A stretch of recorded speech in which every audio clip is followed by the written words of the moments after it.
So I noticed usually another 10 or 15 members will view it later at their convenience and just know all the programs are out there. At this point, I am going to call this meeting of the Rotary Club of Park Cities to order. I am Barb Jeffries, this year's club president.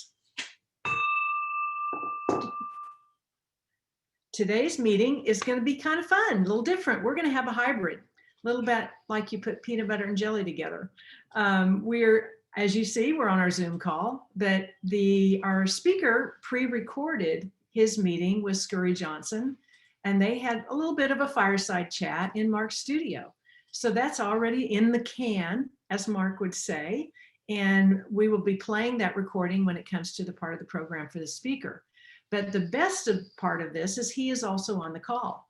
So David will be here to answer questions that you may have. So please put those in the chat box as you listen to his presentation. So he'll be live to answer your questions. Do we have any guests on the call? If so, if you would unmute and introduce yourself. I don't think I saw any other, of course, than our guest speaker. Well, before we start our invocation, are there any joys and concerns you'd like to share that, and Lee will be giving our invocation here in a minute. Oh wait, I'm sorry, I skipped birthdays. Sorry guys, got ahead of myself on my schedule.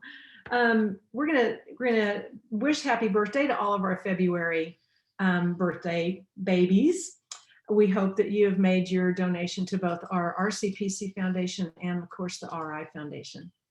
So here they are. Austin has his coming up on the 28th. He is our youngest member, but we need to do from beginning and then, because I'm getting your screen. Sorry, Lori and I are getting it. There we go. So these are all of our February, and I also want to take a minute to thank Alice Friedline. She prepares these slides for us each month. So happy birthday to all of you folks, and please make your donation. Now we're going to sort of roll through here. We're going to have Lee with the invocation, followed by our Pledge of Allegiance and our national anthem. Next up, Kyle will be doing our marketplace advertiser. Lee will be back to give us an update on our North Texas Food Bank and how that virtual fund drive is going. It's just the coolest thing ever. And then followed by Stan Wright, who will be introducing, and you'll get to meet and hear a little bit about Shawn Johnson. He is our 148th member of our club. We are 148 strong. So we'll start now with Lee, please.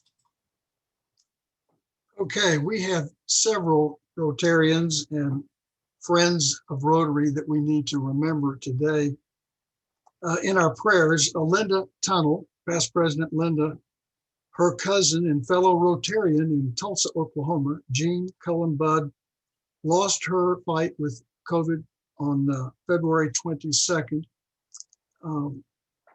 Also, Holly Hollenbeck, we want to mention her again. Her nephew had committed suicide, and what a difficult thing that is to get over.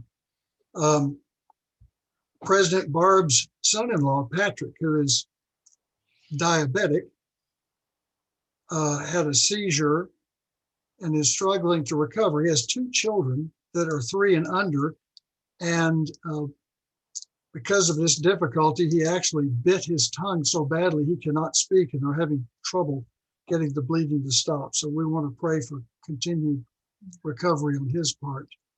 And also Honorable John Roach, former mayor of University Park, and our 2007 Grand Marshal in the 4th of July parade, passed away. And so we want to remember John Roach and his family and their connection with Rotary in our community. So I don't think we heard any other comments. So would you all bow your heads in prayer with me? We have been tested lately by COVID-19, by Snowvid-21, and by who knows what else that has happened in all of our lives. But we are grateful for the good things too.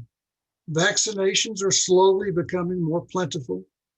Even during this pandemic-filled year, Our Rotary Club has grown in numbers. And more important than numbers, we have grown in enthusiasm and our continuing efforts to serve others. That is good news indeed. And for these and all of our blessings, we are so very grateful. Amen. And now, our Pledge of Allegiance. Would you place your hands over your hearts as we repeat the pledge? Now share it. I pledge allegiance to the flag of the United States of America and to the republic for which it stands, one nation, under God, indivisible, with liberty and justice for all.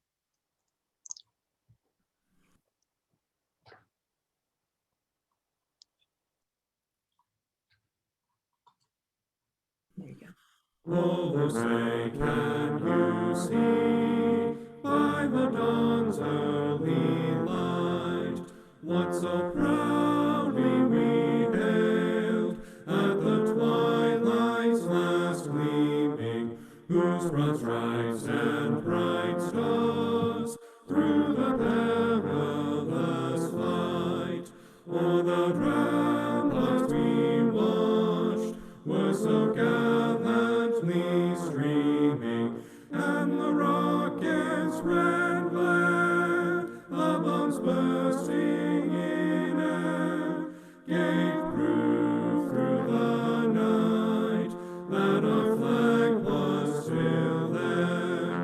Oh, say does that star-spangled banner yet wave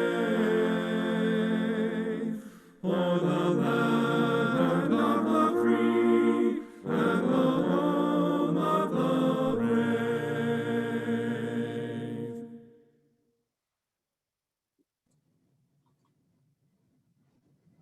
Thank you, Lee.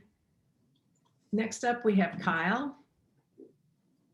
Awesome. Hi, everybody. Today, the marketplace advertiser is Daniel Drobinski of Blue Crest Financial Alliances, a Mass Mutual company. Dan is the agency managing director of business and estate planning for Blue Crest. He heads up a team that does comprehensive fee-based planning for business owners and executives. His team focuses on protection planning, accumulation, and the development of strategies to maximize retirement distributions in the most tax-efficient manner, as well as long-term care planning. The team also has expertise in legacy planning, charitable giving, and tax strategies. Dan and his team work with professionals in nearly all industries and age groups, but specifically focuses on clients who are working toward financial independence and simply need some help organizing and identifying any gaps or inefficiencies. In summary, his team helps professionals to identify potential blind spots and develop solutions to build upon a solid foundation of protection, savings, and growth. Please feel free to reach out to Dan to set up a confidential meeting and see if his team is a good fit to help get you and your employees closer to achieving your goals.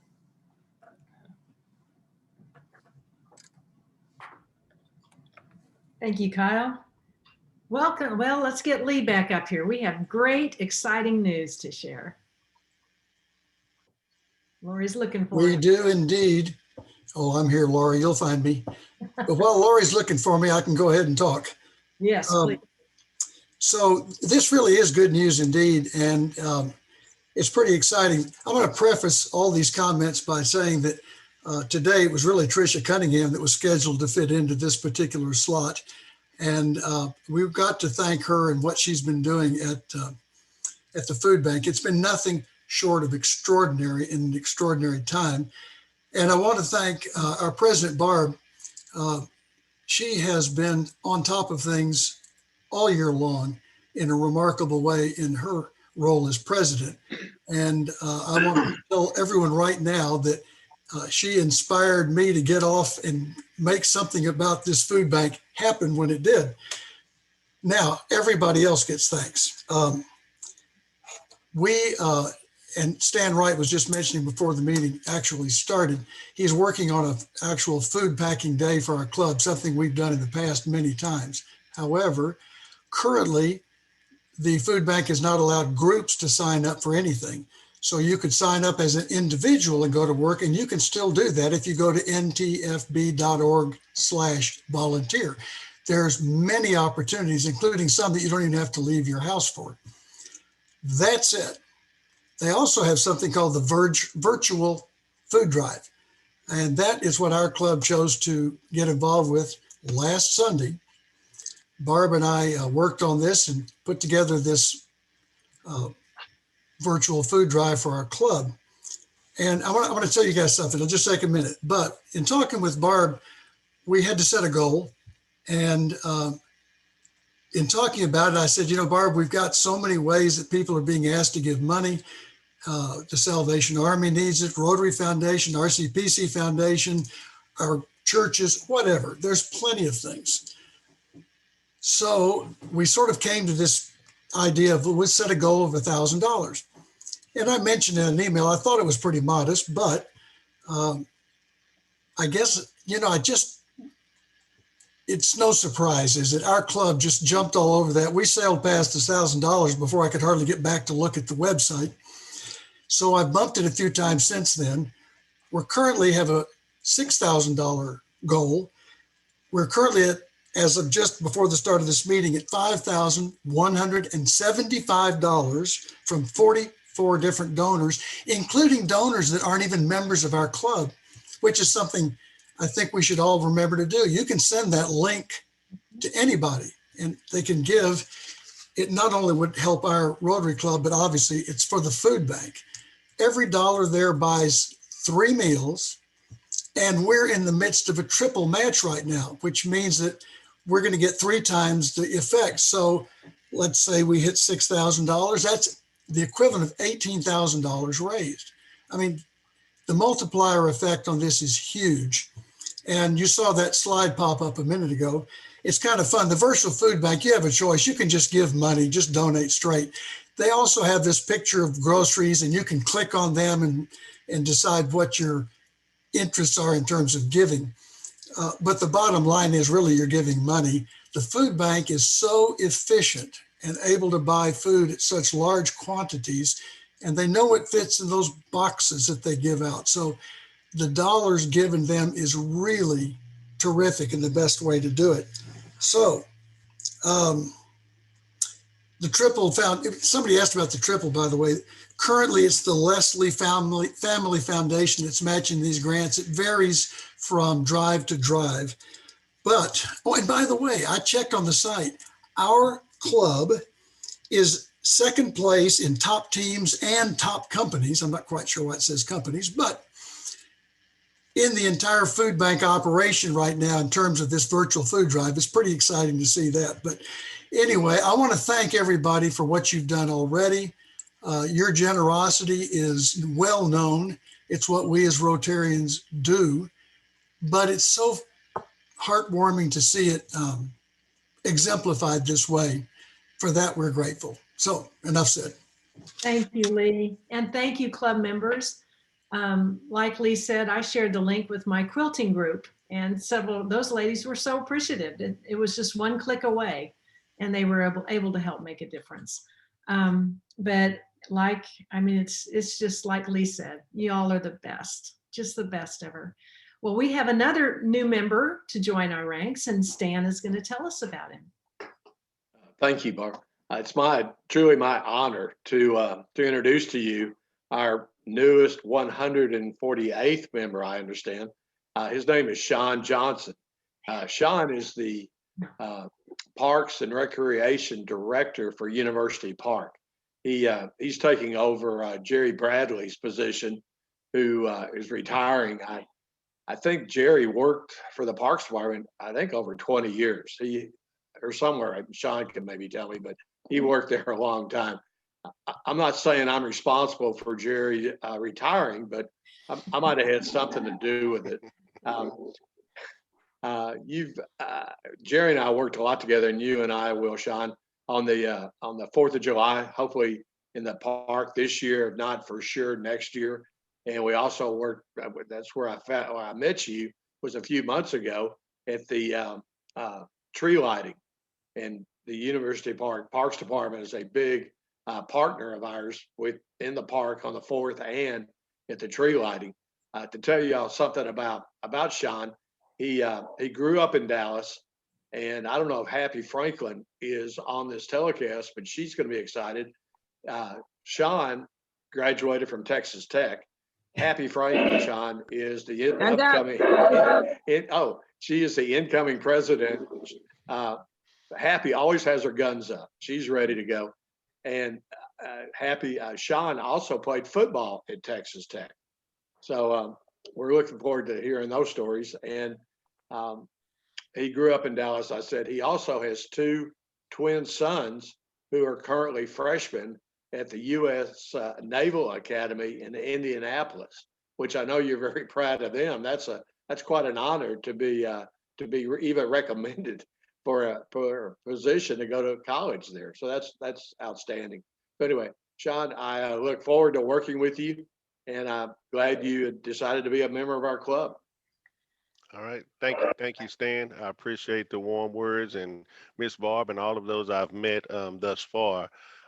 Yes, I began my career here September 1st. Jerry Bradley did serve for 15 years for the city of University Park. So we definitely appreciate his service.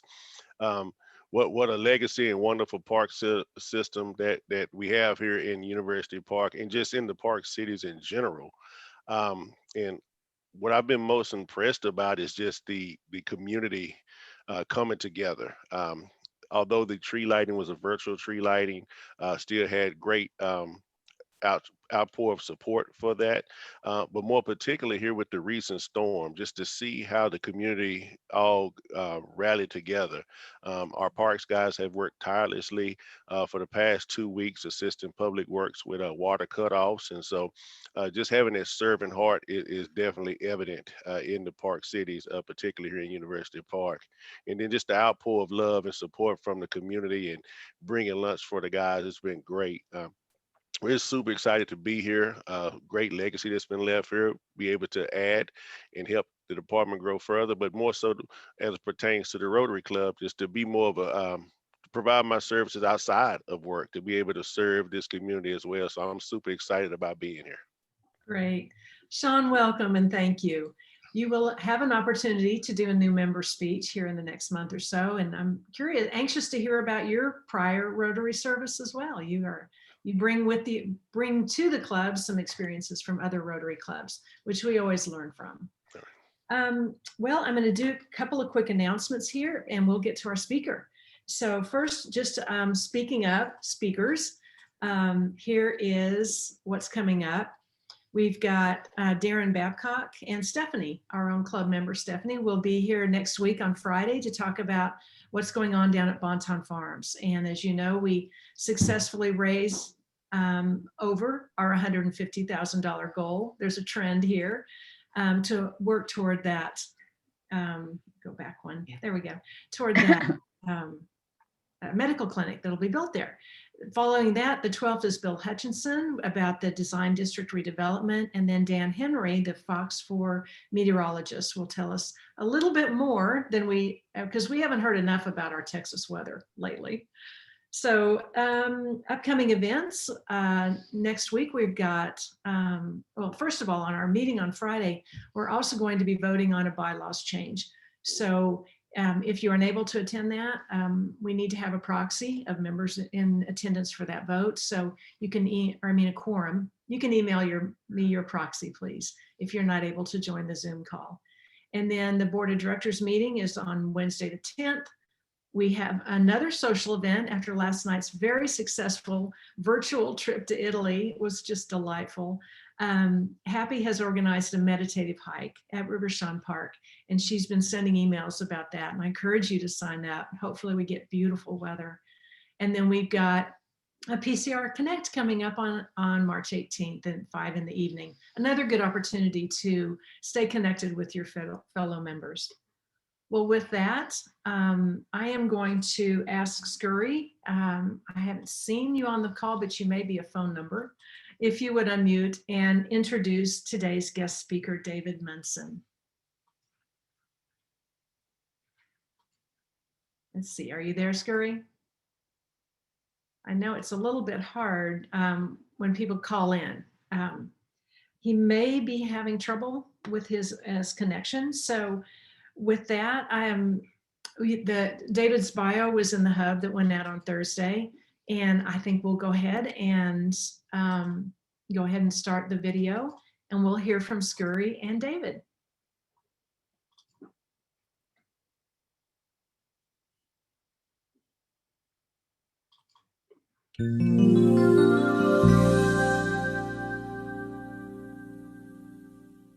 We're very happy and pleased this morning to welcome David Munson to speak to us on positive solutions to climate change, a topic that's been on top of mind for many of us in the last, and most of us, probably everyone, the last week, in that we had this big winter storm, and I hope everyone's okay from that. We have some creative ideas with David today with the Get Real Alliance that he represents and founded to talk about really unusual combination of things that can be done with current technology to improve the climate situation, meaning reducing carbon emission, carbon in the atmosphere, and creating a sustainable and beneficial change in our life in a positive way, rather than having to reduce activity, reduce the emission of and use of fossil fuels. This allows oil and gas to be used, which is obviously an important fuel, and as well new things that he'll talk about, but they are not new technologies. And so it is I think a very creative program today, and I hope you'll pay close attention.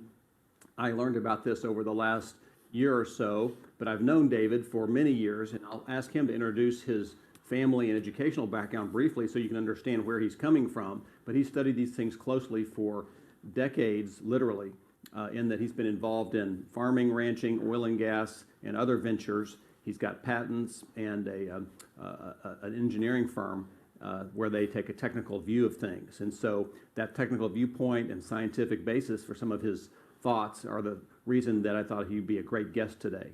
So we're pleased to have him visit. Thank you, David. And well, thanks for the great introduction, Scurry. A little intro. It's great to be with you today because we have a really critical problem in this country with irrational thought and proposals and proposed laws that will destroy America as we know it. So the Get Real Alliance takes its name very seriously. We need to get real about things and not dream in myths and fantasies. Anybody that knows anything about the sun knows that it only shines for a few hours a day, and it's real hot in the middle of the day, and it cools off dramatically in the evening as the solar radiation drops. To think that you can have good power to cook your food at home and have a good day with something that's so intermittent and unreliable and goes away by the time you get home from work is really insanity. It's not rational thought. It's craziness. It's like me telling you, you can go to the finest restaurant in Dallas and eat for $1. It just doesn't happen. If you do somehow eat for $1, you had a coupon that somebody gave you or they paid for your meal. There is no free lunch. We have to be rational and realistic and propose things that really make a difference. And friends, there's a ton of content on the GetRealAlliance.org. And we could talk for hours and hours today talking about some of the bold thinking and innovations that I've come up with through my very wildly varied life that's really given me a unique perspective on things. I grew up in a wealthy family, modestly wealthy family, as the fourth generation, so I have a strong sense of time and prosperity. We have a family real estate company that's been in existence for over 100 years. Time does fly by, and we need to think long term. My father bought an out-of-fashion large estate in Preston Hollow when I was 1 year old. So I grew up having a lot of land with big trees and lots of things. But when I was a little older, he bought more property from that adjoining house to have an open field, to have a huge garden. So we had a half-acre garden as a child. So I grew up with agriculture, and Dad even went on further and built a big chicken house in our backyard. And we had 40 chickens long before pastured chickens were cool. We had pastured chickens and sold eggs to all our neighbors who loved our great farm fresh eggs. So I grew up with agriculture, but I also grew up going to elite schools and getting a great education. So I'm really a Renaissance man with a broader range of experience than almost anybody who claims to be an expert on the subject of climate, because most of those people have never grown anything. They've never shoveled chicken manure. They don't know the real world. They've lived in an academic world narrowly focused on one subject. I have an engineering degree, and engineering is the broadest practical science.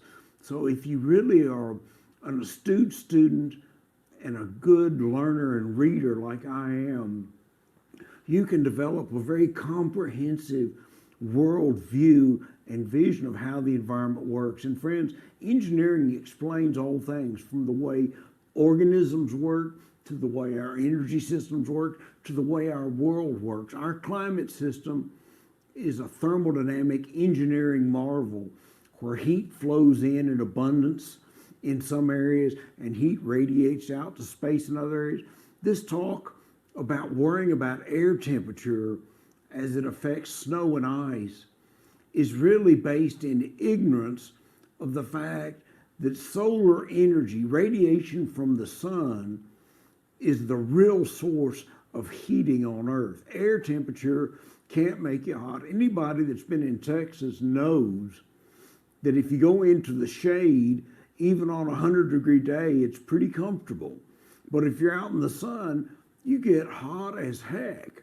So the sun is what really affects the melting of snow and ice. We've seen that here in Dallas with our ice storm.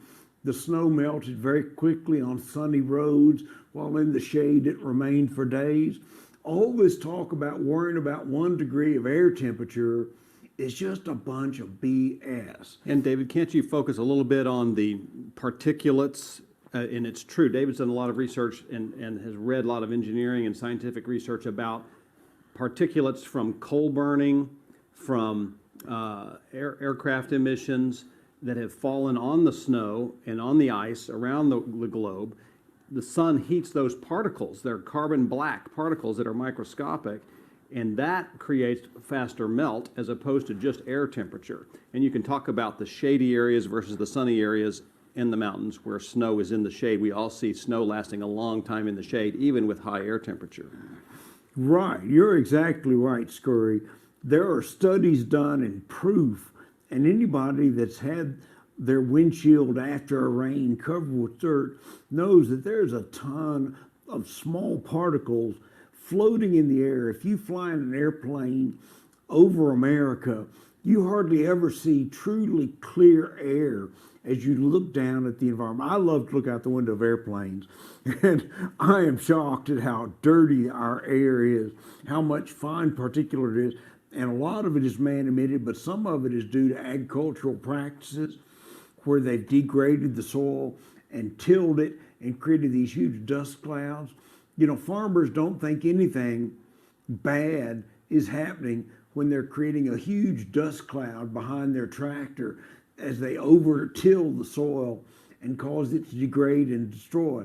Losing those fine particles, friends, is a big reason why we have rising carbon dioxide levels, because the real problem we have is not carbon dioxide, but a sick soil and bad agricultural practices that man has practiced for thousands of years that have resulted in massive deserts arising and lots of land being infertile to grow anything. Yes, and we're going to talk a little bit about remineralizing and better agricultural practices and using biochar, which is a term that was new to me. We'll talk about that later, and actually putting new minerals and rock dust into soil, which is also another approach that was new to me. These are common technologies that are known but are not well widespread, if you will. But David's done a lot of work on these things about soil improvement, sequestering carbon dioxide. But it's true that I think coal burning emits a ton of particulate matter, and this coal burning is creating a big problem with settling dark particles on ice and snow. So You're exactly right. And coal burning is something that man has done historically that's done enormous environmental damage, damaged people with mercury emissions, contaminated our soil with pollutants. It really is a horrible practice that man is engaged in that did allow the Industrial Revolution to spring up. But friends, we have now discovered ways to find abundant geologic natural gas, and we're developing ways to make natural gas from waste products so we can have all the natural gas we need to power our society without using coal. So one thing the GetRealAlliance.org is really motivated about is rapidly phasing out coal. Believe it or not, friends, many people who say they're for a better climate, for saving the earth, are actually in favor of keeping the coal plants burning for decades to support the enormous number of union workers that are required to mine, transport, and successfully burn coal in the inefficient and self-destructive coal plants. Coal is a corrosive material full of toxic gases and sulfur and other compounds that literally eat the plant alive. So there's an enormous workforce fighting to keep the plant working so that it can continue to burn this horrible, wasteful coal, Right. emitting massive carbon emissions compared to a clean natural gas plant. So yes, you are exactly right. We are unique among climate activists because we are rational. And if you're worried about carbon dioxide, the key to it is to emit less carbon dioxide per kilowatt of electricity, cutting carbon emissions, increasing photosynthesis so that all this excess carbon dioxide is soaked up and returned to the environment in a stable fashion. Yes, and I think that's the heart of what your book and your writings about Get Real Alliance really are focused on. So transitioning away from coal for a minute, let's talk about soil remineralization, better agricultural practices, biochar.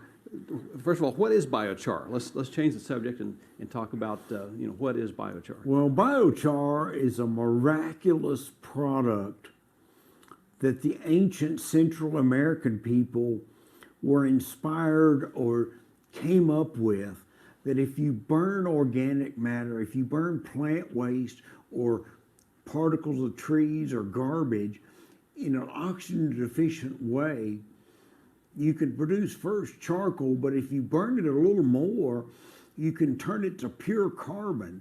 And pure carbon doesn't burn unless you heat it up over 1100 degrees, and it's perfectly environmentally stable. But carbon has a unique quality. Anybody that's bought a water filter, they talk about a carbon water filter. They use it for bottled water to make the water clean. Carbon soaks up nutrients like a sponge. It just consumes them. So it cleans the water. It's used by water plants. But if it's put in the soil, it just soaks up all the nutrients that are water soluble that would ordinarily be washed away by the rain. So it serves this stable reservoir. It's also a sponge for water. So it increases the water retention of the soil, and it serves as a home for the incredible variety of soil life that lives in the soil and makes nutrients available to the plants. So the ancient peoples in Central America figured this out or were inspired to do this and created this incredibly rich soil that we call terra petra. And you can read about it on the web, but it's still fertile today. People are mining this from ancient, now abandoned areas and selling it as potting soil in Central America. But it lasts forever. So if you grow a plant and burn it in an oxygen deficient environment, that carbon that was in the plant is now stored permanently away from the environment and will never Away from the return to atmosphere. will never return to the air, but Yes. is so beneficial to the soil.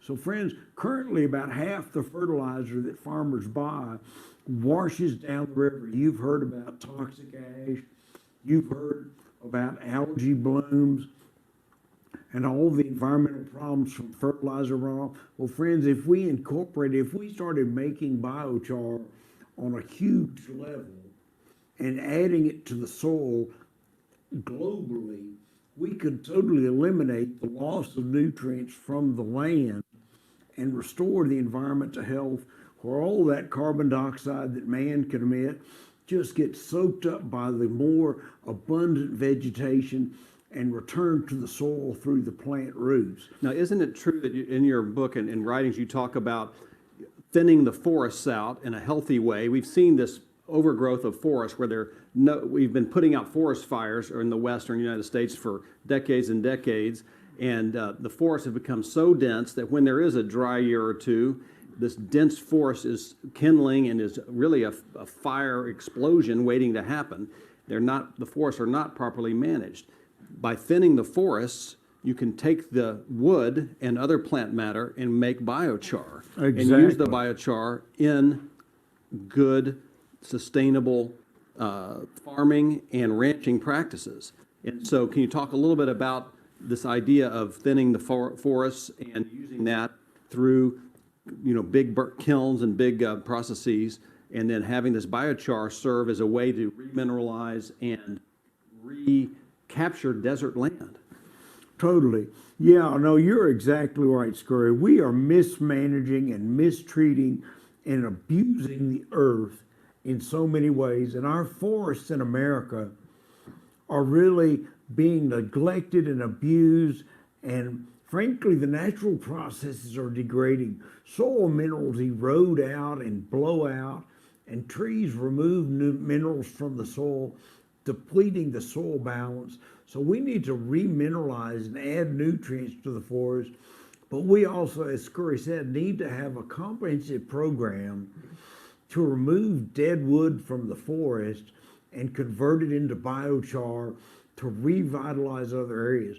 There is so much dead wood in many forests that is decaying that many forests are actually carbon emitters instead of being carbon sequesterers, because you've got so much dead wood decomposing, and then when the worst happens, where a lightning strike causes a fire on all this dead wood, you have a massive release of carbon dioxide, soot, and other gases that are harmful to the environment and health.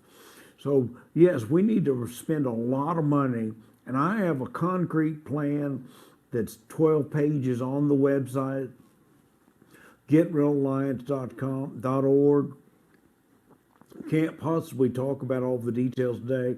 Hope you will go to the website and sign up for our newsletter and think about joining us as a monthly donor so we can add staff and really preach that we need to be realistic about things, especially taking care of the earth. Because friends, without good food, without good fiber, we are in big trouble as a civilization, as a species.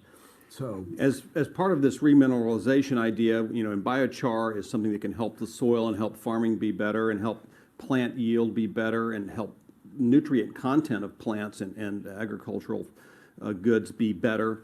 Talk a little bit about rock dust, which is taking direct minerals from certain types of rock like basalt and sowing that into the soil to create a better outcome, and again to create better soil life, which is more sustainable, which can then be part of, with better water retention through biochar and other practices, create a means to recapture desert areas, create farms, create forests, and better biomes. Can you talk a little bit about how rock dust? Because I was taken aback that rock dust. I usually think about taking rocks away from a farming area, but this is putting rock dust back in, and these minerals in rock dust turn out to be highly beneficial. Well, the surface area of a rock, the surface area of anything depends on how big it is.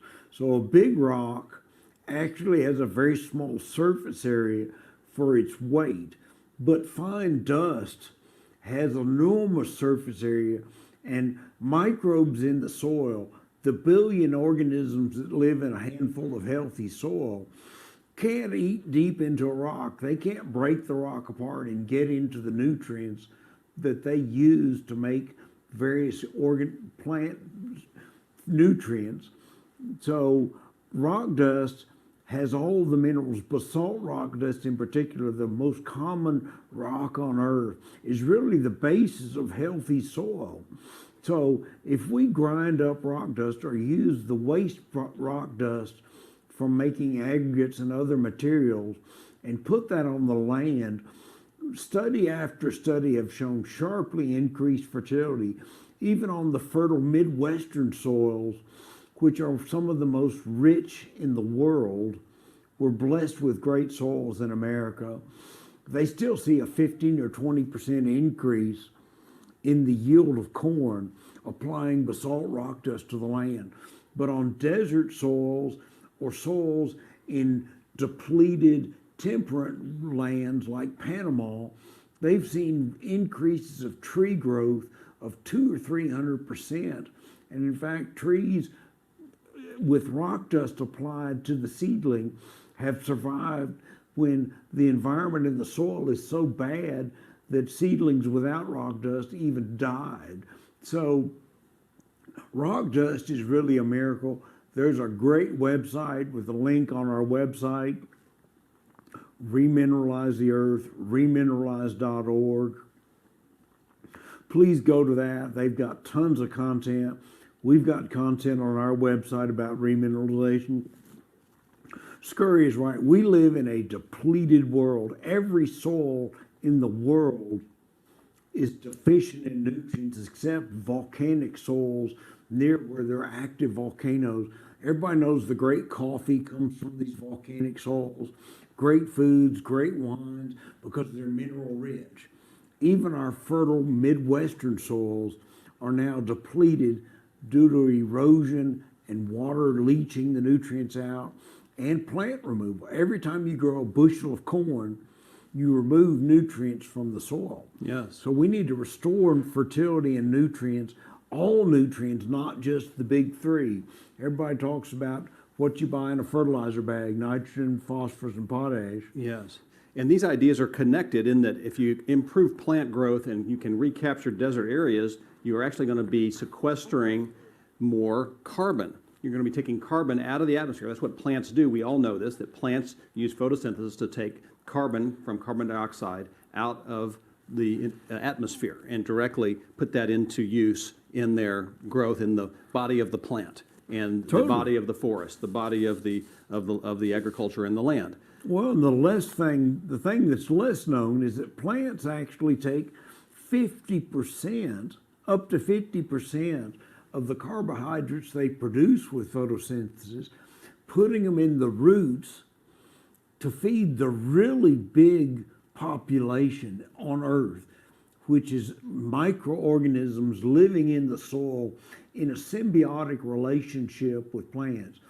Almost 95% of life on land is in the soil. We're not the big population. We think we're a huge population because we got 9 billion people.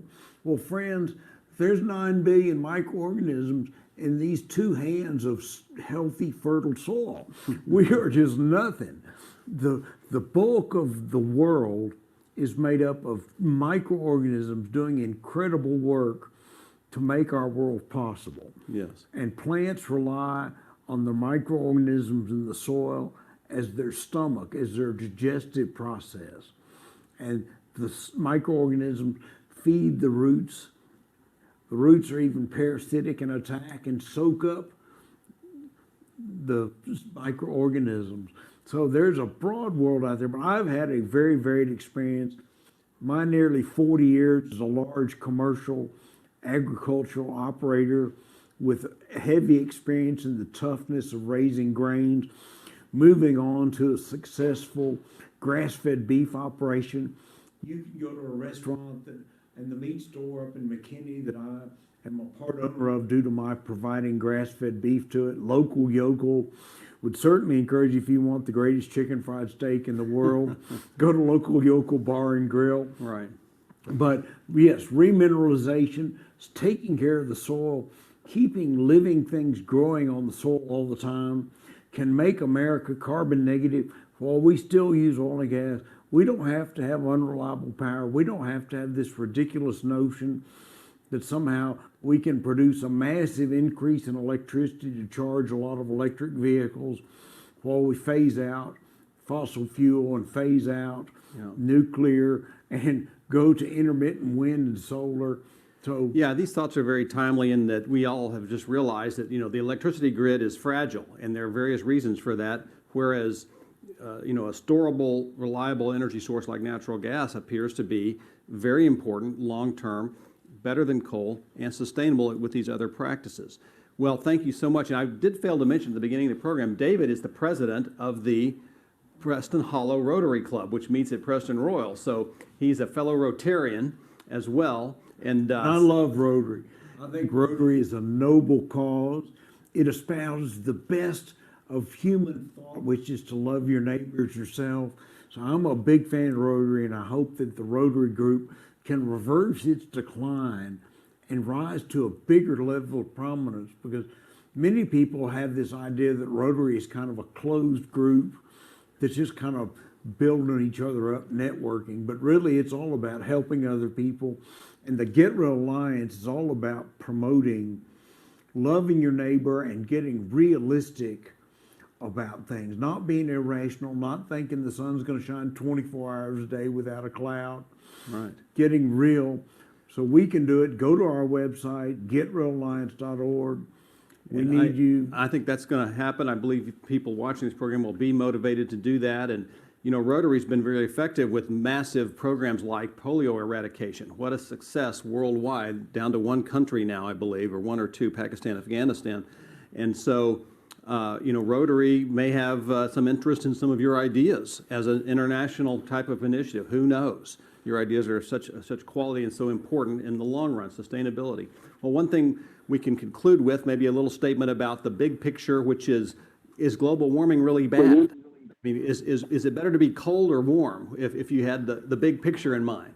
I think if you look at last week, where people died due to lack of heat, we can handle a little extra heat a lot better than we can handle cold waves. And the Earth's ecosystem, the environment, is more complex. And sadly, most people that are studying the weather are not engineers.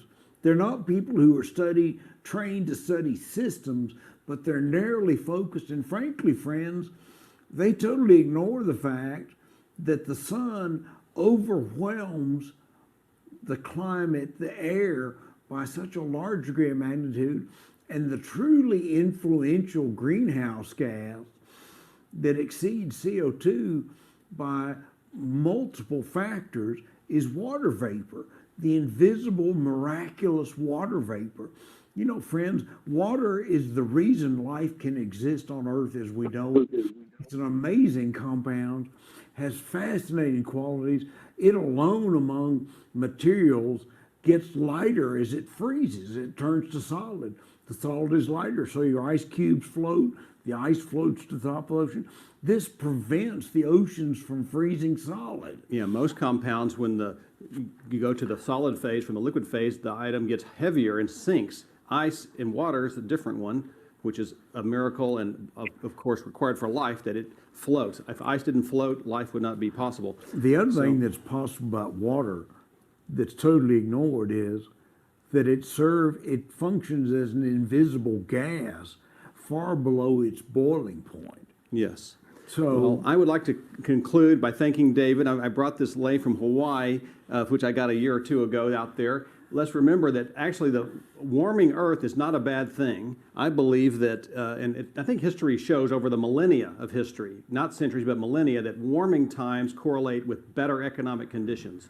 Yes, there'll be some dislocations, but if we work toward an Earth that's more like Hawaii, where things grow, they're lush, and we all can enjoy every day, as opposed to being like the last week where we had cold weather. Well, what I we think we would need all is- vote for Hawaii, We correct? can all vote for Hawaii, moderate temperatures. If we revegetate the deserts, if we have deserts shrinking instead of growing, friends, we're actually going to have a more moderate climate because deserts are net emitters of heat back to space. Temperatures in deserts sometimes get down near freezing Yes. at night, even in summer, because there's no water vapor to hold the heat in. So if we increase photosynthesis, if we increase water retention on the soil, friends, we're going to have a more moderate climate because humidity tempers the temperature dramatically. Well, we're So about yeah. out of time. But join us in our question session. And if you'd like to have lunch with me and visit in person and talk about how you can get involved and get Reliance, I'd love to have lunch with you. I love a good thought-provoking lunch. Curry and I have lots of And great as lunches. soon as COVID is over, I encourage you to visit the Preston Hollow Rotary Club at Preston Royal, where David's the president, and join him in person and meet with him outside of that as well. David, thank you so much. We'll now go to question and answer. And please bring any questions of any kind. And maybe in a year or two, we'll have David back. But for now, let's get into the Q&A. Thank you so much. Thank you, David. Great.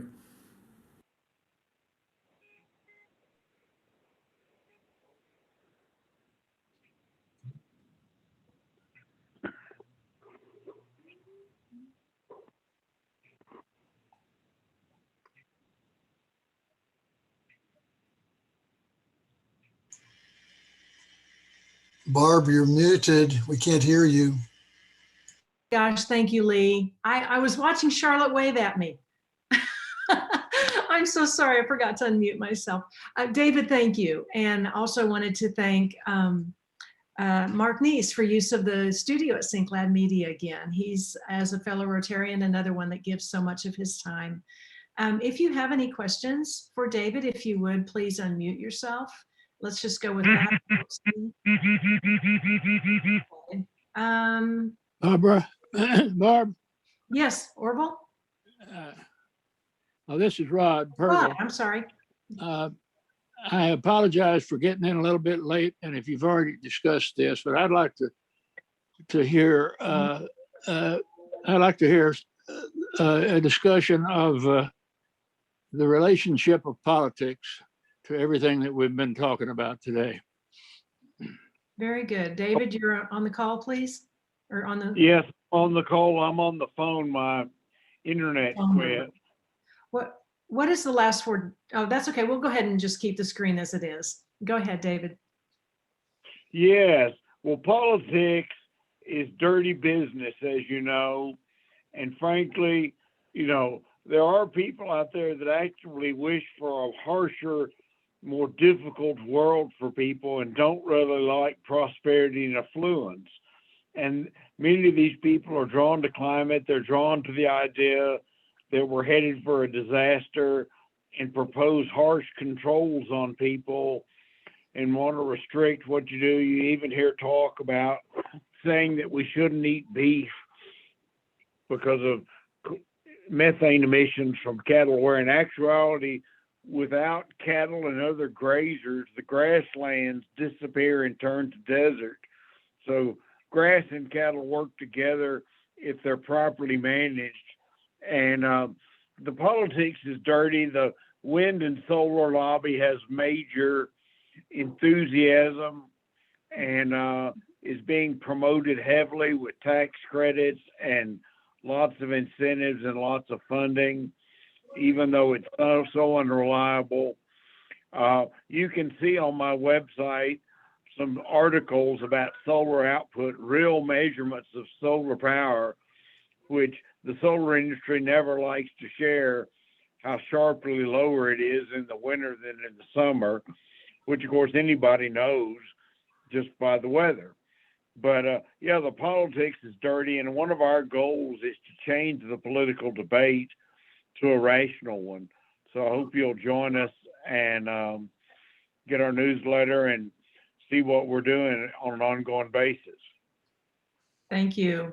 That is a wonderful goal to find some rational politicians.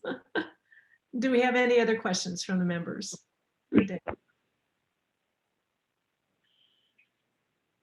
Okay. Well, with that, David, we sure appreciate, and I'm so glad you were able to record that beforehand at Mark's studio. We kind of bypassed the loss of the internet there, so that worked out perfect. Really was a nice combination. And to thank you for presenting to us today. We're going to put a book in the Preston Hollow Elementary School in your name. And with that, just a reminder that our meeting next week is going to be Darren Babcock and Stephanie Bowen talking about what's happening down at Bonton Farms. And we, like I said, would like to have a quorum present so we can vote on a quick bylaws change. With that, if you would unmute yourselves and join me, we're going to do the four-way test. Unmute. We're looking for it. Hold on. There we go. Oh, it'll be on the screen, and we got to scroll through here, but we'll get there. we're learning here. There it is. Of the four-way test of things we say or do. First, is it the truth? Second, is it fair to all concerned? Third, will it build better friendships? And fourth, will be beneficial to all concerned.